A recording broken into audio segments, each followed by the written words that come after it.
Dead time. That's DEADTIME. Dead time. I'm back temporarily.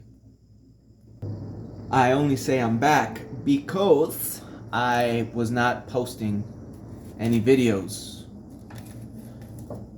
for some weeks. So that's why I say I'm back. And I don't know if a lot has happened. Nothing. I mean, a lot has happened actually, like in the sense of like the world, right?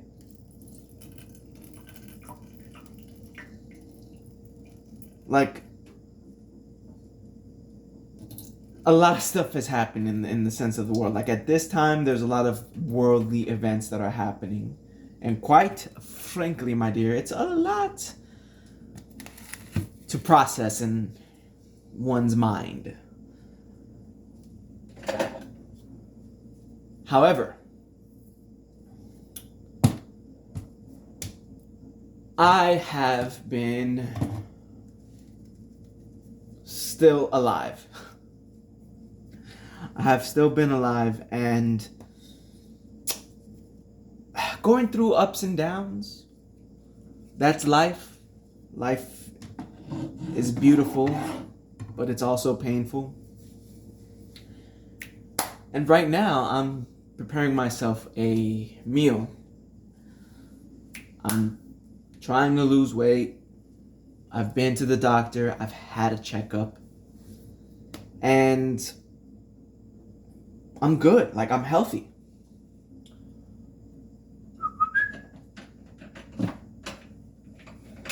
Praise be to the sun god, because I am in fact a healthy young man. And not only am I healthy, but dare I say that I'm thriving. Now, I may have just jinxed myself there. But you know, I don't really give two fucks. Oh my god, I said the F word. I'm gonna get banned from YouTube. The last video that I posted actually got shadow banned or something. It got flagged or something because I did a karaoke. I did a karaoke. Yeah, that's proper English. I did karaoke and YouTube noticed. So thank you, YouTube. I appreciate the love in the form of whatever you did to my video. Made it so that no one can see it, I guess. Darn it, how am I supposed to be a millionaire now, huh? How am I supposed to get that sweet YouTube money?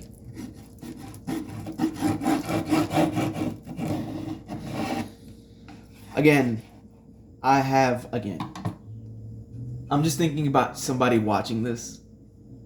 I'm thinking about anyone watching this. And especially people that I know watching this. And it's just kind of embarrassing, actually, a little bit. Because I still have videos. I still have videos that I haven't made public. Out of embarrassment, maybe fear too, but just embarrassment, because those were videos that I was making while I was still living in my car. And so it's a little embarrassing. Give me 1 second. Yo, so I'm cooking fish right now, and I was checking the price. My dad bought this fish, and man, did he get this fish on the come up. Beautifully sliced pieces of fish. 3 of them for $5. 3 beautifully sliced, good portion. Like, this is, I cut this into 4 pieces. Like, 1 slice was 4 pieces. For $5? Whew. my dad got to come up on that one. So I'm preparing myself some fish. It's gonna be a delicious fish soup. Ba-ba-da. And I figured that I would make another video because I have the place to myself and I just wouldn't feel comfortable making a video with like my mom or my dad around or anybody in my family around, like my tia. You know, she lives, like, it's just, I don't know, I guess I'm embarrassed, you know, it's just you know, it's just something I'm embarrassed about. I have thoughts on that. Part of what I've been experiencing in therapy has been just like my trauma, you know. I'm gonna grab some stuff out of the fridge. I'll be back. Hold up. Actually, I'm kind of finished here for the moment. I'm gonna let the pot boil. Let's go and head to a different location. Now, you know me. I don't have time, a lot of it, to make this video because the routine has had to switch up for a little bit. And I'm not complaining about it, but it's it means having another person in the house when there wasn't one before, which is what it is. I am a Pisces, which means I like adapt to stuff, you know. I can change and adapt to different situations, which should honestly be on my resume. Hold up. Let's let me pause for a second. So yeah, I'm back. I'm here on the keys once again. I have been working on my resume, trying to find work, but more than anything, because like work is out there, and like if you want it, you can go and get it.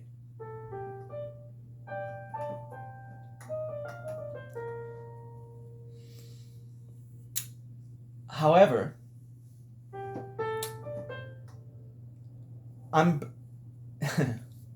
what I've been learning in therapy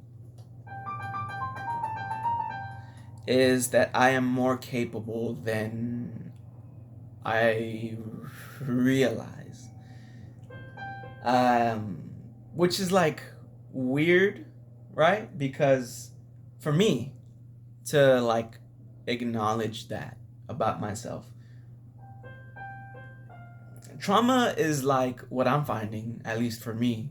Like trauma, like I think for everybody, trauma is like this, like the world's most complicated dichotomy. Now, put on your glasses and your smart hats and follow me for a second. Dichotomy is when two things that really shouldn't be together or maybe don't fit come together, like fire that's frozen, right? Or ice that burns, right? That's a dichotomy. And so with trauma and my trauma, like it's a weird dichotomy for me because like to say that I'm more capable than I realize is in contrast to what I would say to somebody, or maybe how someone might even like see me and draw opinions, conclusions, judging a book by its cover, something we all do.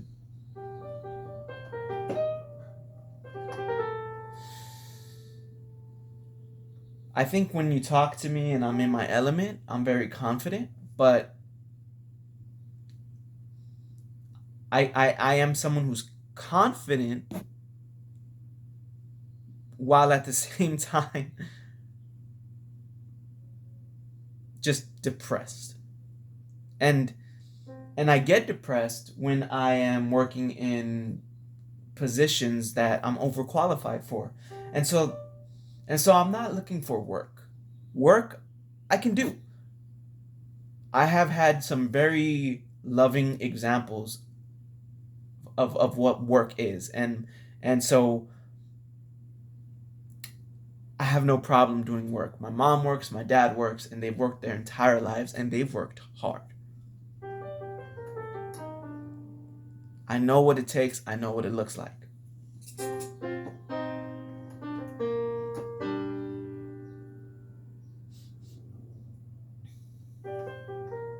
And so when I'm working on this resume, it's that dichotomy. I'm working on it, and I just get so frustrated.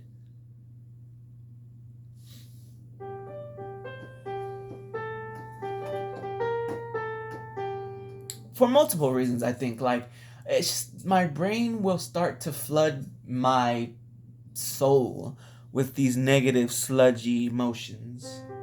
These thoughts that are just heavy.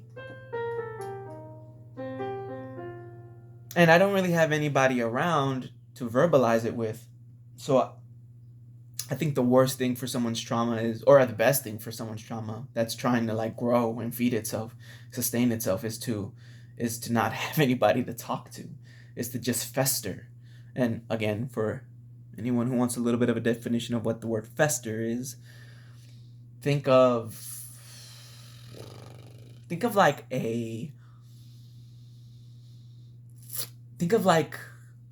an infestation.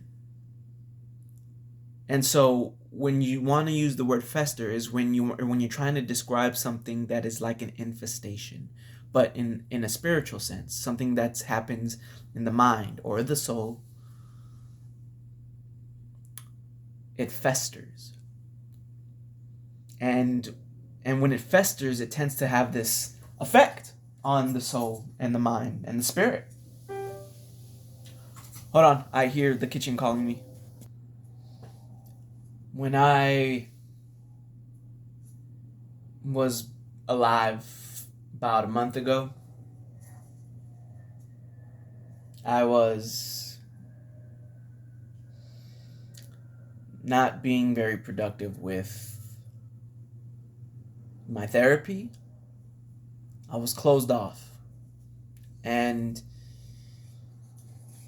not really talking with my therapist, even though I was paying money to see her.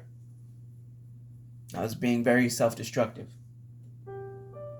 Not the first time I've done it.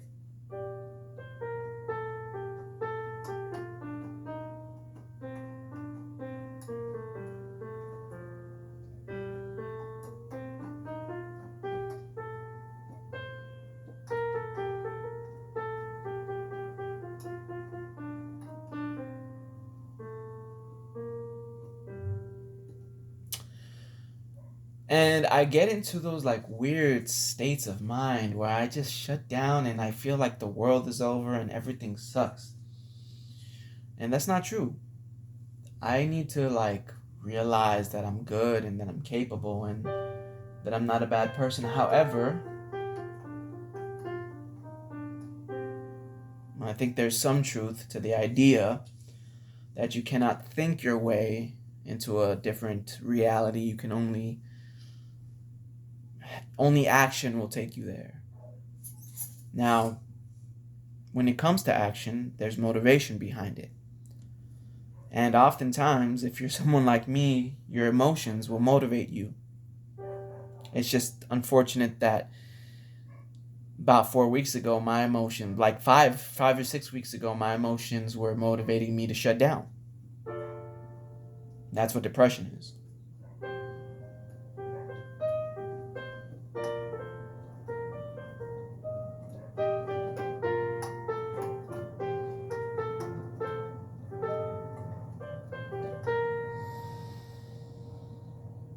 But then, things improved. Shout outs to my therapist for making herself available to me so that I can bother her Not that it's a bother, of course, but I take out my emotions on her, and I feel justified in doing it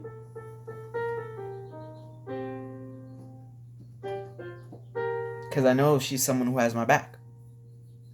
So when I take out my emotions on her, I see it as a way to get a sense of who I am, because those are emotions that I have and that have motivated to behave that way. I mean, think about it. I was on a trajectory going up, um, until I fell off. Now, if we're going to examine it, then obviously a lot of factors were involved, not the least of which was my addiction that came and surfaced.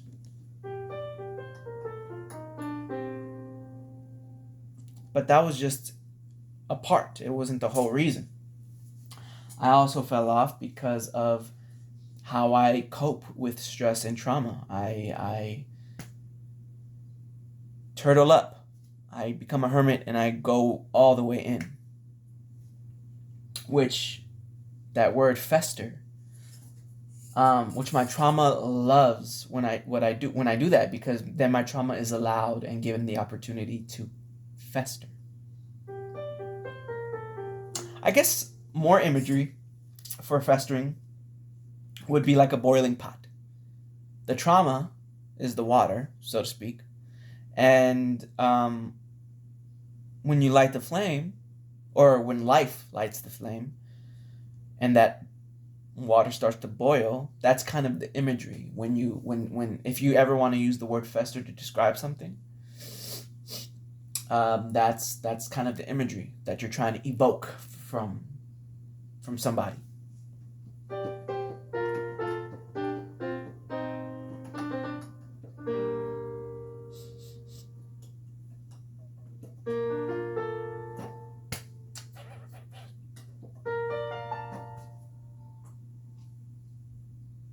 Anywho, if I was in a therapy session right now, this is the part of the session where my therapist would say something.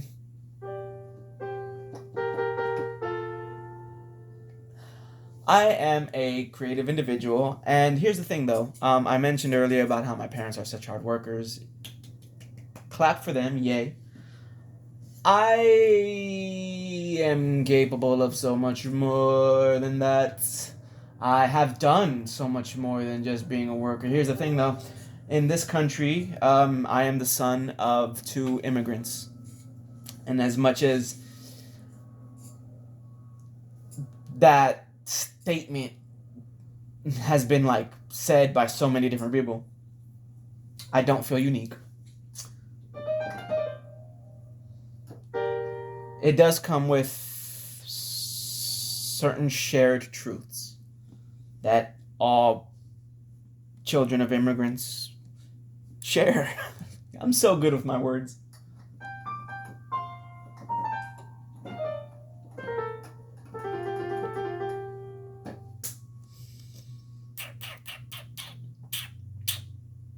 And so I've had to restructure my worldview since the fall off of the upward trajectory that I was on. Since I fell off, I've had to one, get the fuck better for my recovery, or like focus on my recovery, which I'm sober. I haven't fucked with weed, and I haven't drinking much alcohol at all, which is good because alcoholism runs in mi familia.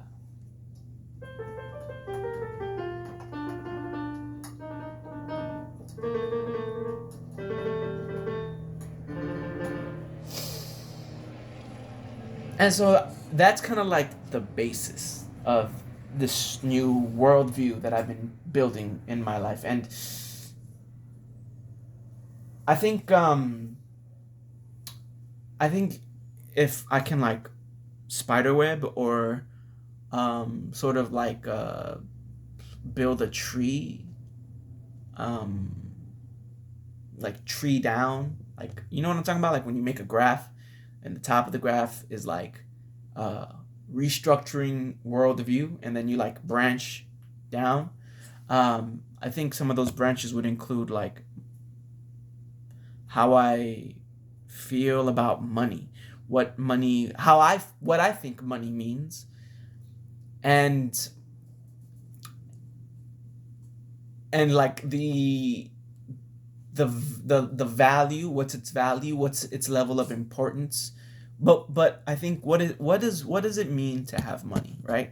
Um, in my opinion, I see money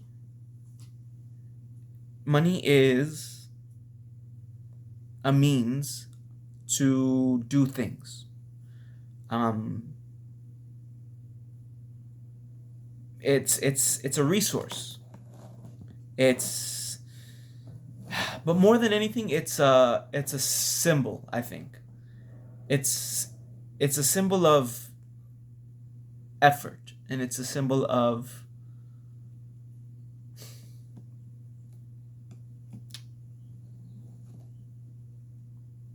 how much time you've put into something and the energy that you put into something.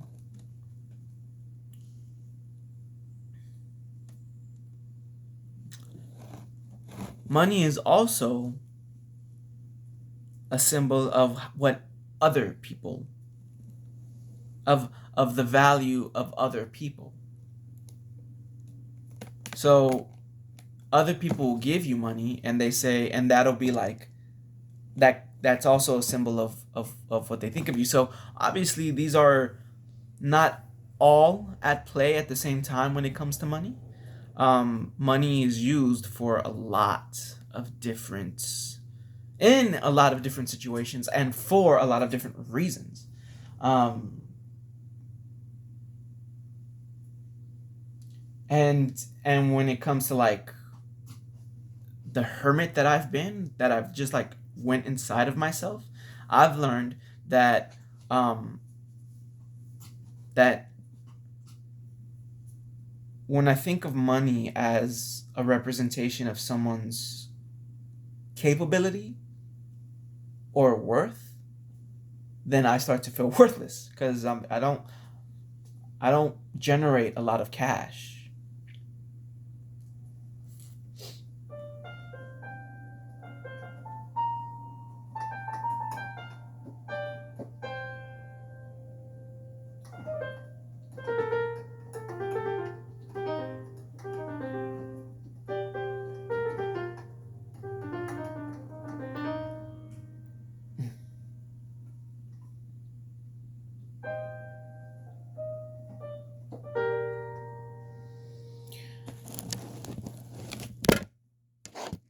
With that being said,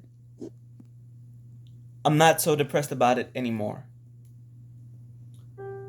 I used to be, and I think I've grown.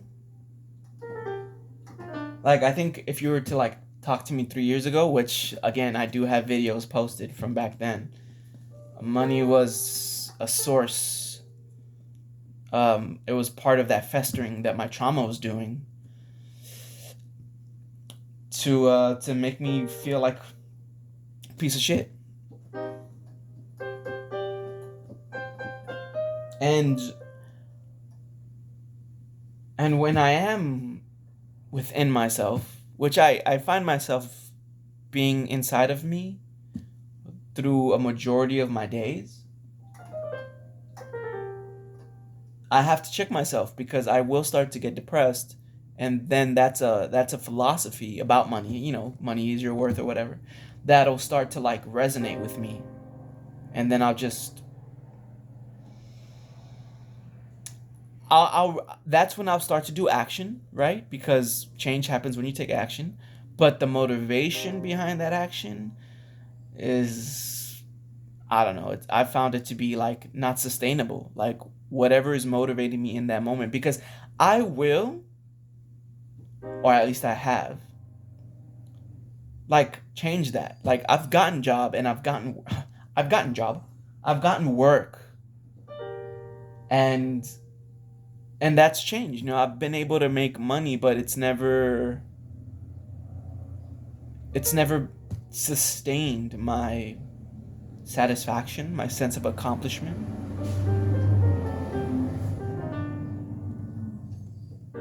Now that's just one factor, right? When you go into work, there's so many different factors because there's so many different people. People are complex. Some people are fickle. And we're all just feeling like all the time. Like you're not being logical if you're being emotional.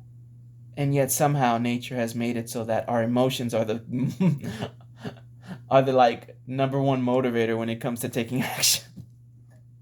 Like, wouldn't it be nice if nature was like, no, no, no, no, no, no.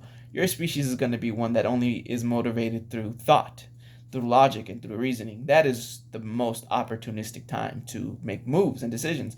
But no, most of the time people are making moves when they're at their most desperate, you know?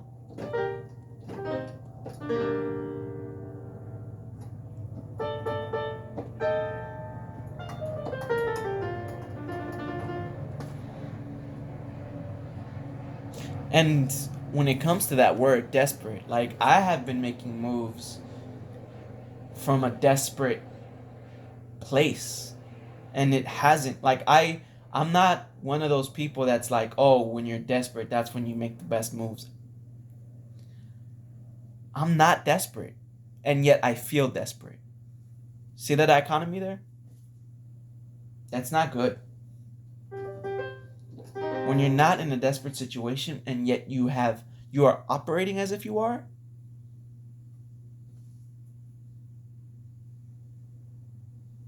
that's when you start to accept life on other people's terms.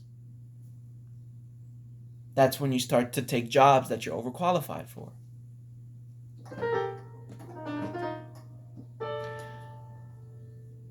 That's when the depression sets in.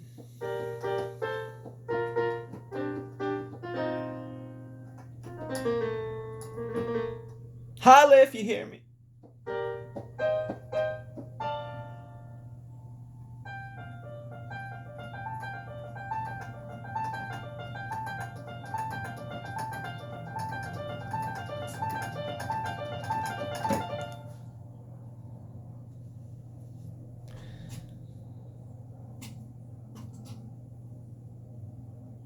Being healthy, I think, is something that is on a lot of people's minds. I think throughout the years, humans have been evolving steadily. Um, I don't believe it's been the traditional sense of evolution, in the sense where it's like, you know, all of a sudden we don't have wisdom teeth anymore because our mouths are getting smaller, yada, yada, yada. We don't need to chew as much, yada, yada, yada. I think evolution is happening for our species, the human race. I think it's happening, Homo sapiens sapiens. I think it's happening. I think it's happening through our. I think it's happening through our minds, really, and I think that's the reason why it's all just in terms of like studying the evolution and observing it. I think that's why it's so hard to observe, because physically our brains aren't changing enough to where we can, as a community, where we can like all agree that this is what evolution is. But